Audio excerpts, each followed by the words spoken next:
Okay, so in this video, we are going to talk about thermodynamics, specifically the second law of thermodynamics related to statistics and probability. Of I'm going to mainly talk about the spontaneous nature of processes and why these processes are actually associated with a certain direction, right? Why they tend to a certain direction.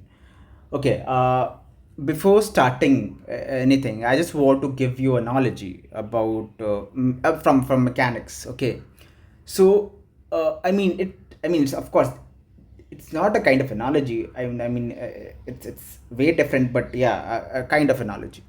Okay, sorry. So if you think about time and why I took time, because time is like a reference, because we take time as like for granted. Okay, so whenever we have to take a reference, we take time. So where, for example, we calculate velocity, we calculate angular velocity or whatsoever, we take time as a reference. So it is dx by dt, d theta by dt, right? So time is a reference here. So what internally we assume that time actually tends to a certain direction. It never like it actually moving forward, never like come back, right?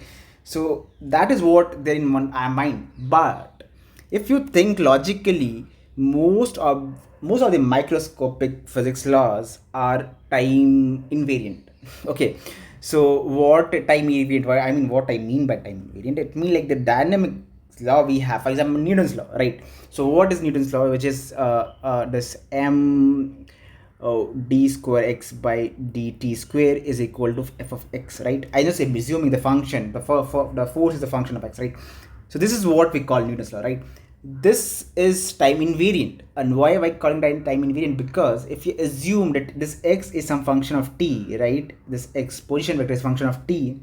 So like x is equal to f of t. It could be a function of something else, but like let's say it's function of t only. Then if we reverse the time, okay, so for example, if we actually change this t to minus t, right, then the transformation, it will actually like transform so it transform a valid solution into another solution, right? So what if let's say uh, this function, I can actually write it in form of you'll get this if you so for example, let's say just a second, let me add one page here, then I'll wait I okay, I'll move to the next page. Okay, so for example, if you put it is dx square by dt square equal to f of x, right? Sorry, f of x, sorry, m dx square by dt square is this f of x, right? Now I just change one thing, which is nothing but like x of t to x of minus t, right? So it will transform this equation into m del square, sorry, d square x of minus t, right? Right, this, and d dt square, right? And this f of minus, okay, it's something like let's transform this only. So what I'm saying, this x of t to x of minus t, right? So better we could do in this way. I'll say that this x of minus t is x dash of something. So let's say x dash of t, right? We could actually, yeah. So x dash of t, right? So we define a new trajectory here, that this x dash of t will be the new solution. So that's why I just said to you, like this transformation, this x, if I put a t is equal to minus t, it actually transform a valid situation, like valid solution, into another solution, which is also valid, by the way. So what I'll do, I'll just put this x of x dash of t as now in this equation. How? So you can understand this x dash of t dot is nothing but is nothing but minus of this x dot, right? I mean, yeah. And if you do this thing, which is nothing but x double dot of this x dash, which is nothing but d by dt of minus, because the minus here, uh, minus here, and oh wait, I think I get it wrong here. Let's say this will be d by dt of x of minus t, right? And it will be if you differentiate this, which is like x dot of minus t, right, into x dot of minus t into minus 1, right? This will be the actual one, right? Sorry. And okay, and if you do double differentiate, I will differentiate it again, right? So then it will be plus, right? So it will be x double dot of minus t, right? If I'm correct, right? Now in Newton's law of motion, if you take the new trajectory as the if you put that in equation, which is x double d square x dash divided by dt square, which is equal to m times of d square x, okay, by dt square. And because this thing is nothing but x of minus t, right? This is what we defined here, x of minus t, x dash of t. So this is what we'll get, right? This is now in that x format, right? Which is x dash format. Now what we can do exactly here is that we can actually transform this whole equation into x dash format, right? So for example, this x of minus t is now x dash of t, and here f of x, right? And actually I can put here into something else, like f of x, I could write as f of x star, x prime, and f of x prime is nothing but x of minus t, right? So I mean, this x of minus t will actually transform into new trajectory here, and you'll find a solution for this. Definitely you'll find a solution. So what I'm saying you here is that even you transform this time into I mean a reverse time or whatsoever, I mean just take the negative of that time or whatsoever, right? Even that also give you a valid solution here, right? So it is a time reversal invariant equation, right? You really this equation doesn't count about like what time we are actually finding a solution, right? So here is the I mean it's not a proof, but it's very logical. So these fundamental laws are actually reversible, okay, though the solution is not correct possible, but I'm saying like at least you're getting solution, okay. But if you think logically, like this is what you have like taught since childhood, that time has a direction, it will only move in one direction, which is forward, right? So this is what exactly you will find in thermodynamics. I mean, I just give you an analogy, but this is what there in thermodynamics also. For example, you'll find that heat will not flow from a cold body to a hot body, okay. I mean you don't have any reason for it, right? So for example, if a body at temperature 1 degree and a body at temperature 10 degree, you'll always find it heat. I mean I'm talking about spontaneous process, okay. I'm not talking about like you have to do some work. So work is zero here, so no work is here, no work involved here, right? So no work. But in spontaneously, the heat will flow from this 10 degree temperature body to the 1 degree temperature body, right? And this is something where we should ask why, right? I mean, see, the first law of thermodynamics, which is like, okay, because I'm considering no work here, so that q is equal to change in internal energy, right? Delta u.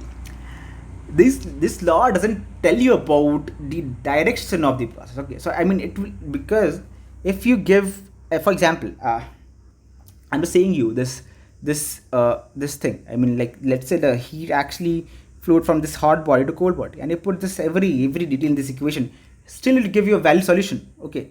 The q value would be, for example, for a system, it's, let's say it will be negative or whatsoever, doesn't matter, but still it doesn't tell you about like this process should not exist, or it could be exist, or like any possibility or something like that, right?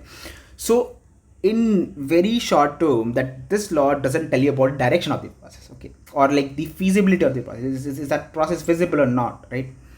But I mean, you know that the heat can't flow from the cold body to a hot body in general spontaneously, right? And there should be something. So in nature, there is a dissymmetry, that they preferred a direction here. Like the heat should flow from a hot body to a cold body. It can't flow from like a cold body to a hot body. Okay, so there is a preferred direction here, right? There's one more example. Like if you assume that you actually stacked all the air in your room into a corner, or it's like somewhere like a 50% of your room, and you just open this valve. Okay, so you just open this partition now, and it will, like, that this air will actually scattered in in every corner of the room, right? But it will be very difficult, right? It can't go again into this state. It's not possible again. And this is the preferred direction of, again, it's a preferred direction now, right? The preferred direction is this, not this again, right? So it can't go back again, it can't go in this direction, right? So this is what the preferred direction is here, right? So there's a direction. There should be a, I mean, not should be, there is a direction for the process, right? And this process is spontaneous, not like we're not actually providing any external work here, right? So for a spontaneous process where work is zero, the external work is zero, there is a feasible, not feasible, I would say a preferable direction, right? For a process. Okay, good. Okay, I think I've give you enough background about the topic we're actually going to cover in this video. Now we will talk about which, I mean, no, I mean, very logically, the question should be which direction is more preferred, right? Why not this? Why not this? Why not this, right? Why? So now we need to understand, like, how could we actually quantify this thing, right? We need to quantify this stuff into some formulation or something where you can actually get some values, right? And based on those values, I can say that this direction is not preferable, or like this is more preferable than this direction, right? So okay, you may have seen this in, I mean, this is something we called a macroscopic law for thermodynamics. I mean, it's the second law, and it's a not microscopic, or macroscopic law, right? Because it actually talks about the entropy, what we have studied in thermodynamics. Okay, which says this the summation of delta Q by T for the systems you have. So I'm talking about the delta S universe here. So it's the summation shows like system plus surrounding. Okay, and the integral of this, and definitely if you're doing integral, it should be a reversible process, right? So for a reversible process, it will come out to be 0, and for a irreversible process, it will be positive, right? So if you combine these two equations, you get delta S is greater than equals to 0, which is the second law of thermodynamics, right? Okay, but why this delta Q by T, first of all? Why does delta Q by T? Okay, and what is this S here? Why entropy? We actually introducing a new term here, right? I mean, we're really don't, not going to like, specifically in this video, we are not going to actually include this entropy in discussion, though, I mean, why entropy or whatsoever. But I'll give you an idea about this thing now, that if you see that this first law is like a conservation law, right? So energy is constant, whether it's form of heat or work or the internal energy whatsoever, but it is constant, right? But this law is not a conservation law, that it doesn't say like there's something which is there conserved, right? Because it say like there's something which is just continuously increasing always. For a system, the delta should be greater than 0. The delta should be greater than 0, right? It's increasing, right? So Right. So for example, now I mean some now I guess now you're getting some idea about which direction is feasible or not. For example, if somehow I'm able to calculate, so I've given the formula. This is how you calculate, right? So if I'm able to calculate this S now, this entropy now, so I'll able to say that this process is more feasible than the other one or whatsoever, right? So for example, I have a body at 100 degrees Celsius, an environment, this whole environment is at 100, not 100, 0 degrees Celsius, right? So an environment as at 0 degrees Celsius and this body is 100 degrees Celsius. So what is the natural direction here that heat will flow from this hot body to this cold body or the environment, right? Why? So the reason being that if we calculate this delta s, right, you'll find that this delta s will be positive for this one, not for this one, which the heat is actually flowing from environment to this body, right? Okay, again the work is zero, spontaneous process. Everything I'm talking about is very spontaneous only. So where delta S is greater than 0, that process will be feasible. And you can say that why heat actually transfer from, I mean, in general it's flow from cool to, sorry, hot to cool.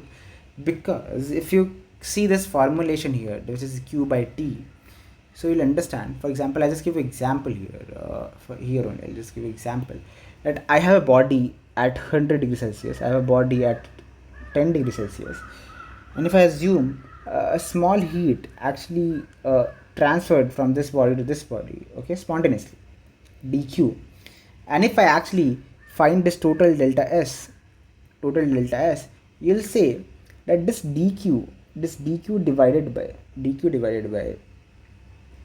so it's because this body actually losing heat, so minus dq divided by 100 plus this body is gaining the heat, right? So dq divided by 10, and we'll see this stuff is actually positive because this is a smaller value, right? dq by 100. Now, so the reason being here that this thing, whenever you see this, wherever you see the heat actually transferred from the hot body, right?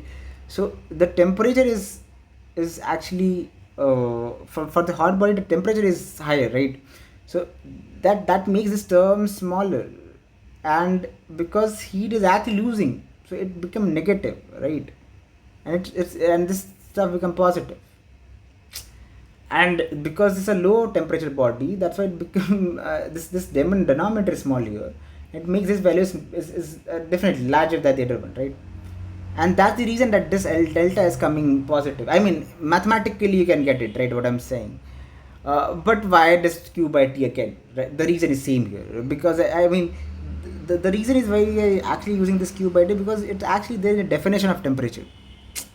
Okay, so it's there in the definitions, and that's why we are using it here. I mean, so the better question to ask, like, is there any benefit of this q by t? Yes, this is what it actually tells you about. But this q by t actually comes from thermodynamics, right? That there's a definition there. Because of that definition, I was using this q by t.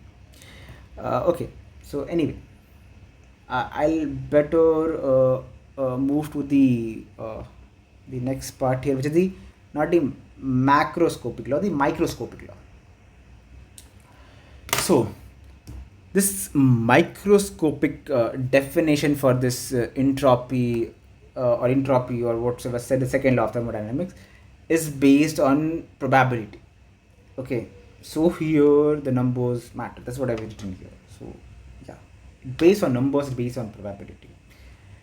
So it's very simple. I mean, in a very simple single line, the second law for thermodynamics is wherever the number of possibilities are more, or like the most possible or most probable event will be the most likely event, the in which the direction of that event will occur, in very simple term. This is what the second law means. Other, I mean, after this, what I'm going to like tell you, or whatever there is in this pdf, is just the formulation, like how we actually formulate into something else. But the thing is, like, this is the law here. it's very simple, not law whatsoever. The statement is that whatever is the most probable state, most probable, or the state with maximum number of possibilities, or I would say maximum of possibilities give the same answer. I mean, that's what I'm saying, right? So with number of maximum number the event, I mean, sorry, so I would say that the better word would be here, here is to use event. The event which have maximum number of options, or a maximum number of possibilities, right? That would be the most likely direction. So that event is most likely to occur, right? Okay. So this is here, I've written here. The nature moves toward the most probable state. Very simple. So you have to find the probability for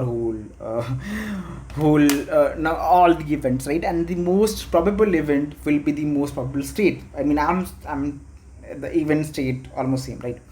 It doesn't matter. So this is what mathematically we can write here, that you have to find over all the states you have, all the states, right? It's actually I would write like S dash belong to S and P of S. Okay, so all the state is small s capital S, right? So all the states available in this set S, right? It contains all these state available. For the state, this P of S, which is the most probable state, is maximum, will be my actual the natural state of the body, or in which the process will move in that direction only, right? So this is what this second law is in nutshell. Okay, now this law is a statistical law, right?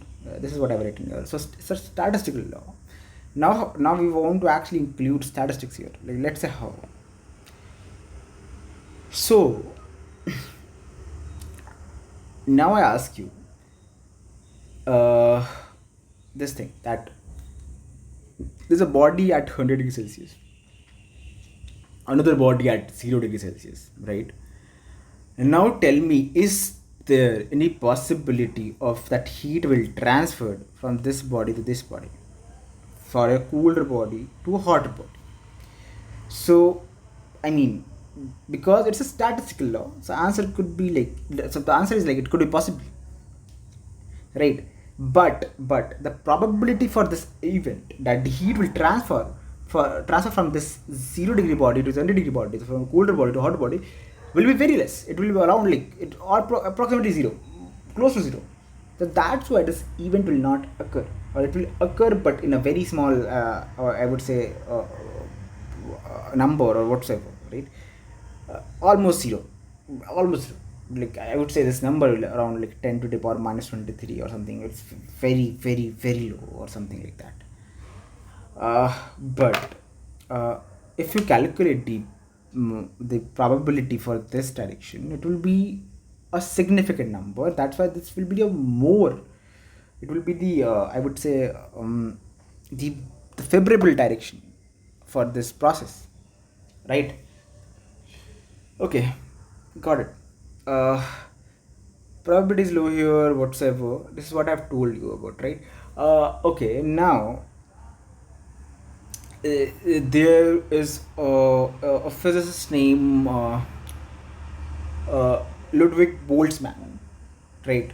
So he gave a formulation for this, which is this law. We call it Boltzmann law, right?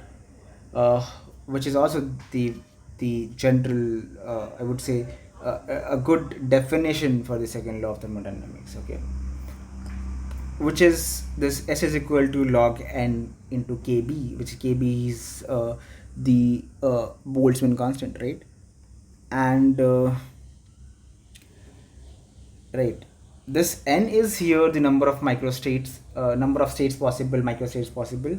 And this S will tell you, like, if the S is maximum for some process or some event, right?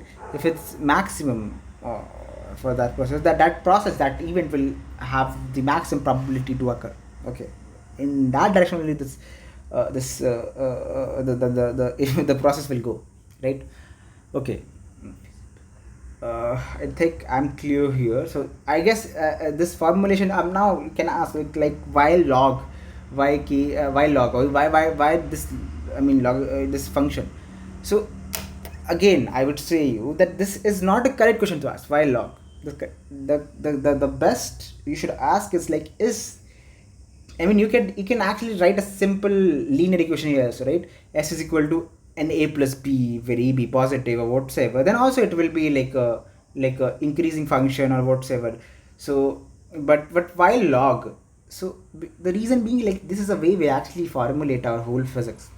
So so there is a whole branch of thermodynamics and statistical mechanics. Okay, and that complies with this definition only. Okay, so if you use this definition, that's how you actually get those results there in thermodynamics and the statistical mechanics. So those results are compliance with this definition only. That's why. Otherwise, if you took some different definition or something else, okay, so we have to change everything. And I mean, there's no sense. There's no sense for like doing that, right?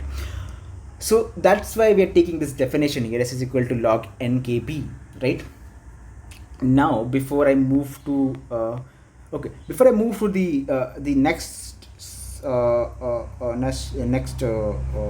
page or the next section, I just want to mention about this guy this guy Ludwig Boltzmann. So so I mean, if you see his life, he actually uh, like contributed his whole life on this branch of this kinetic theory of gases. Okay, so this law S is equal to k log w is actually came from that only, this kinetic theory of gases. And because at that time this the physics was not that developed, I mean, even not physics, not chemistry, the sciences were not that developed. We really don't have any idea about molecules, atoms and all everything. But this, I mean, if you know that this kinetic theory of gas is based on that only, like the atoms are elastic, the momentum will transfer one to another, elastic collision, spherical balls and whatsoever. So this law was a statistical law, and till that time, most of the laws which you see is more of like a not statistical. They're like more confined law. I mean, if you say Newton's law of motion, there's nothing statistics. If you say that this body will stop in 5 seconds, that body will definitely, like, that body will stop in 5 seconds, right? So that there's no deviation in that 5 seconds. But because it's statistical law, so it could be wrong something, but statistically it will be correct, right? Because most probable state, right? uh, and it was very difficult for people in the scientific community to accept these kind of these statements and laws, right? But somehow, I mean, this guy actually like spent his entire life making people understand that this is the like kind of the gases and all stuff. And because of that, because no one was actually able to appreciate his work, he actually took his life in 1906. Okay, because of this only. But there's one interesting fact there, that in 1905 Albert Einstein actually published a paper about uh, Brownian motion, right? And which actually deals, or which, I mean, in another way, like that actually proof this that kind of gases and that all those stuff, right? So this guy never awarded a Nobel Prize during his lifetime, of course. uh, so yeah. Okay, now we're actually going to see why uh, this law, this thing, will give you a optimal answer. I mean, the best state of a body or whatsoever, uh, given some variable, right? So you have to find the best state for that, right? The most probable, most feasible, whatsoever, in which this process will occur in that direction, right? So we want to find that state. So I'll tell you how exactly this thing will help you. Okay, it's example here. So the example is like you have a container here having n balls or n elements or n molecules whatsoever, and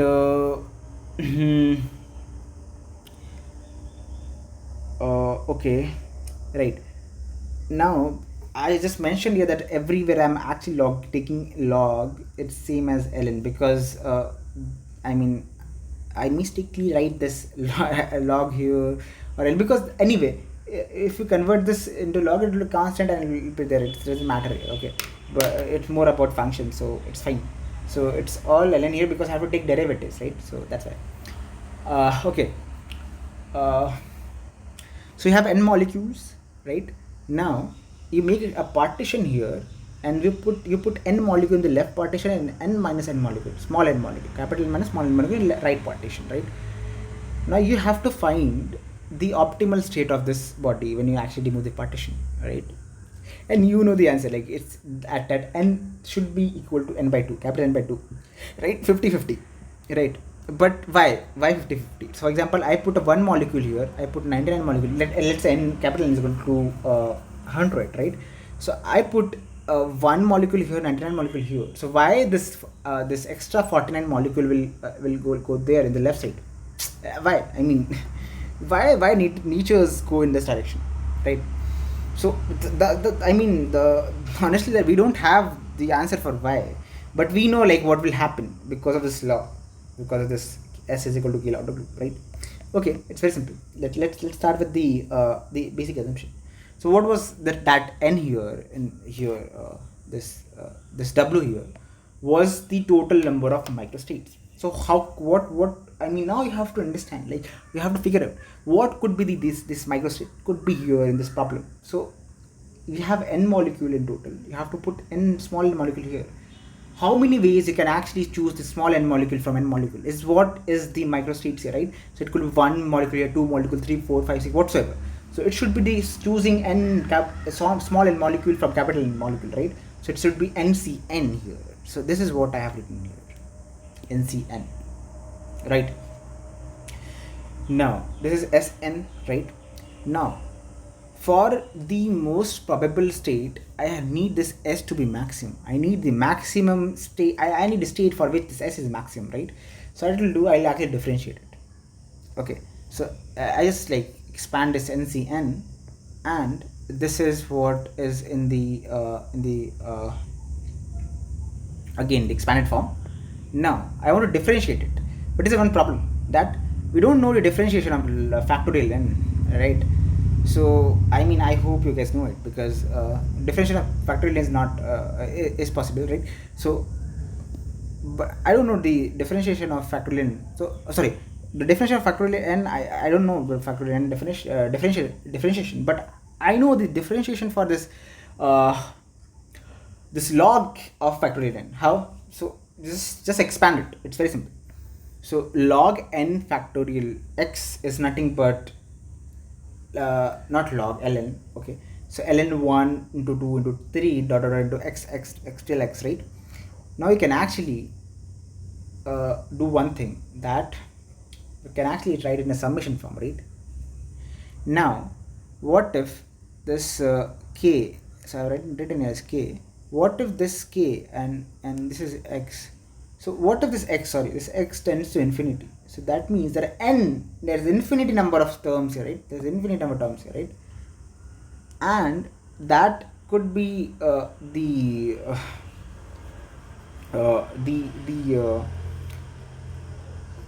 way you can actually convert this summation into integral form.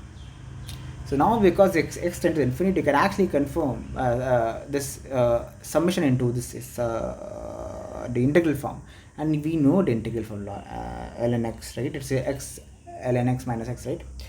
So this is what I've written here. So we know now what would be the definition. What would be the expansion of this log of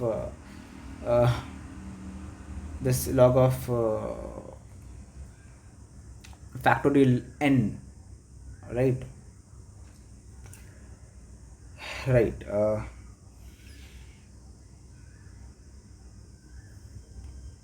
Okay,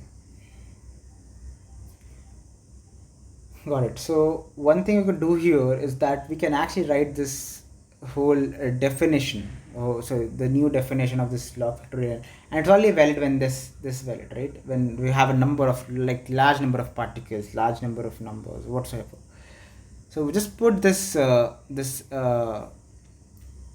new definition in this equation now for ln of factorial n, and you'll get this equation. Now differentiate it, very simple. Differentiate with respect to small n and equate to 0, and you'll find the small n should be equal to n by 2. So this is the most probable state, right? And luckily the state is the symmetrical state, is the uniform state, right? So in this condition, that universe actually tends to go in the most uniform state, the most symmetrical state possible, right? So that's great.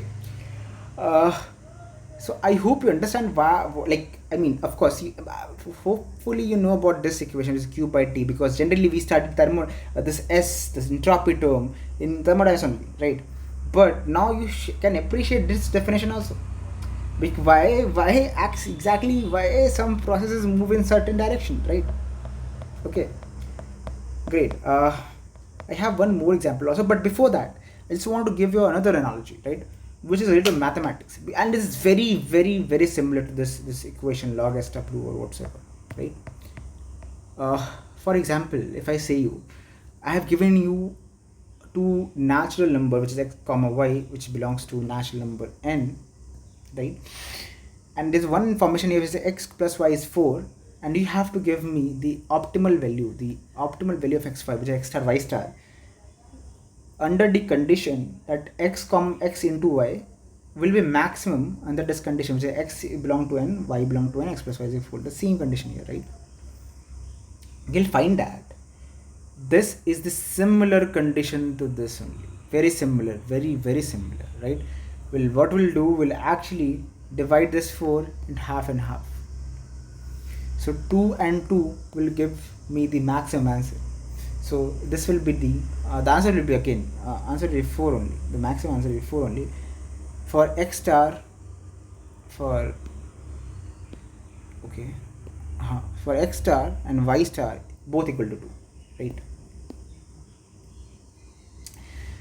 So this is what I mean, this is what like Nietzsche's like, because this law is not physical. I mean, it's not nothing physics involved here. It's all mathematics here, right? All probability, statistics, differentiation, whatsoever. There's only mathematics involved here, and this is what mathematics is, right? So this is what there is. If you actually uniformly divide this number 4, you'll actually get the maximum product, right? So though it's not a complete analogy, but yeah, kind of.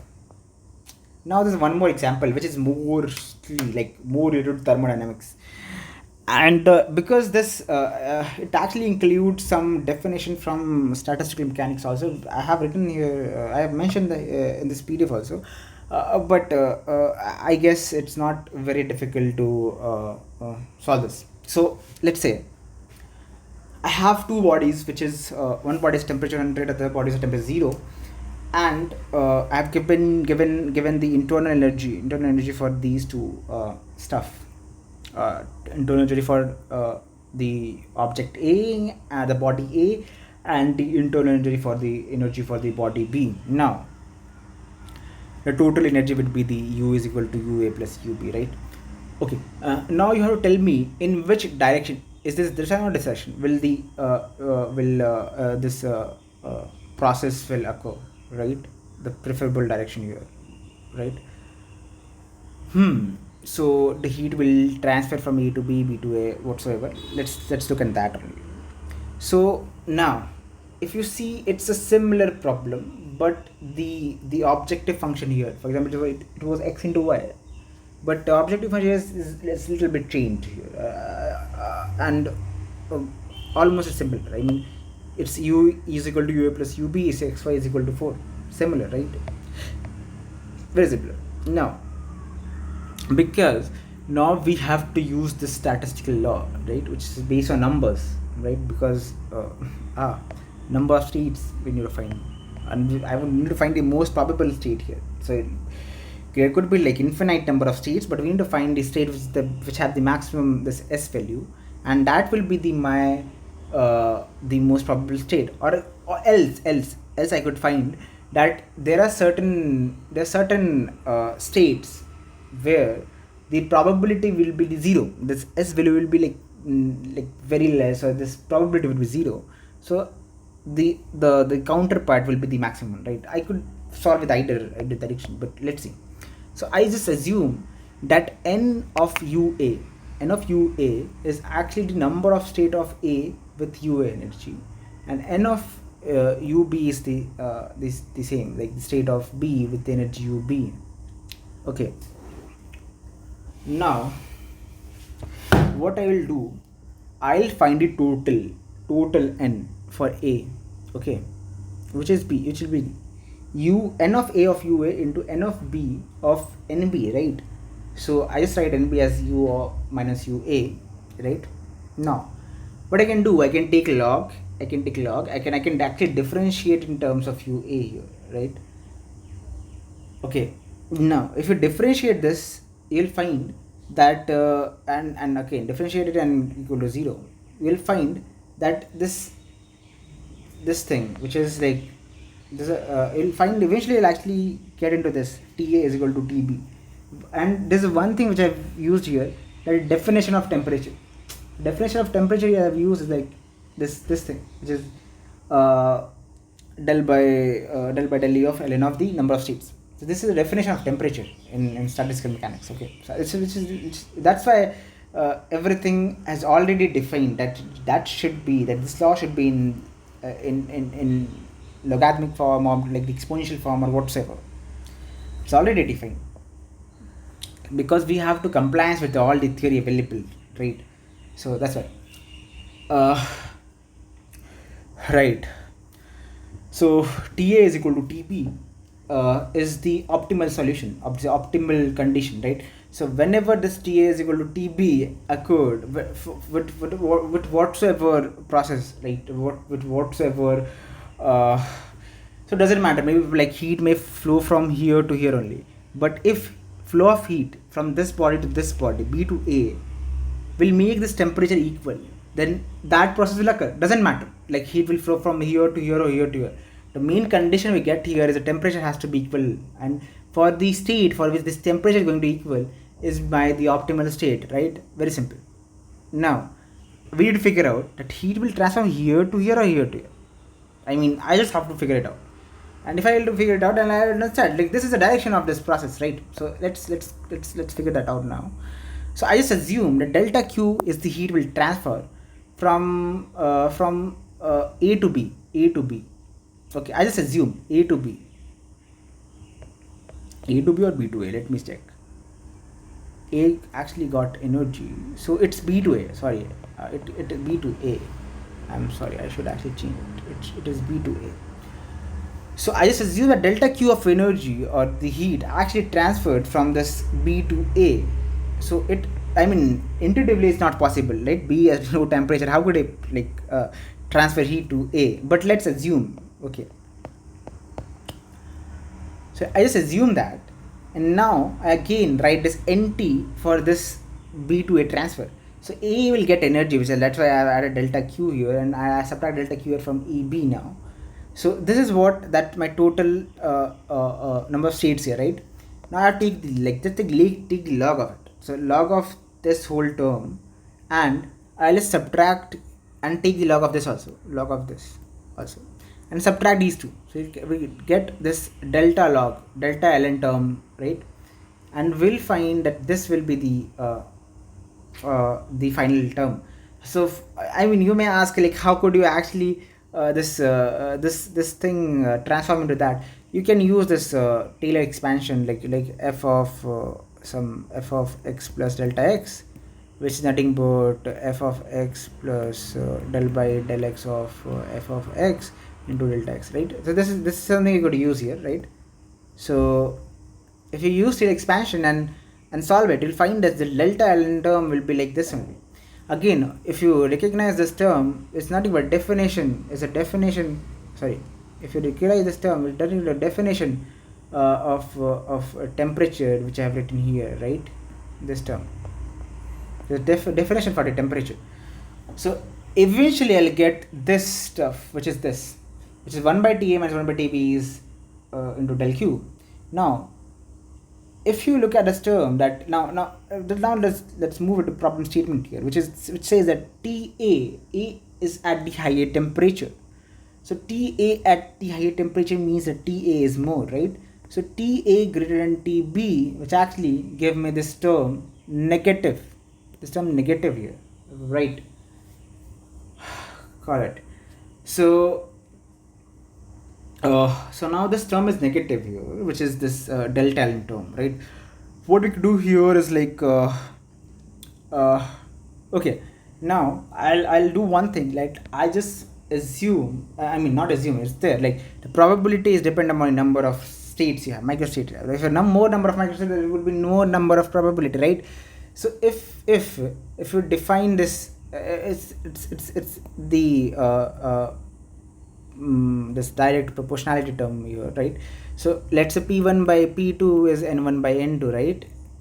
It's going to be equal, right? P1 by P2 equal to N by N2. This is what I did here.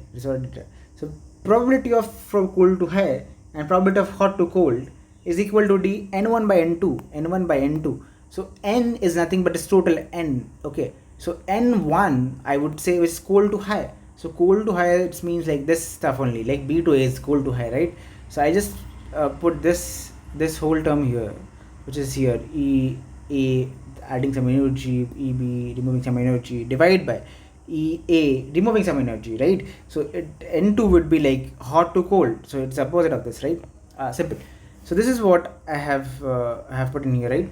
Now what you could do, take log both sides, again take log both sides, solve it. It'll find this only.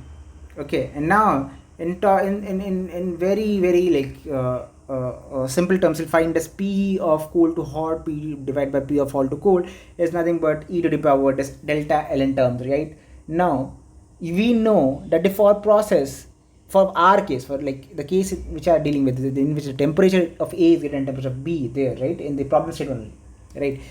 For that, this term is nothing but wait, this term is nothing but negative, right? For that only. So this term is negative for that. Now for cold to hot transfer, right, this term is negative. If this term is negative, I can easily write it like this. And in general, this value, the delta Ln value, is generally very high, right?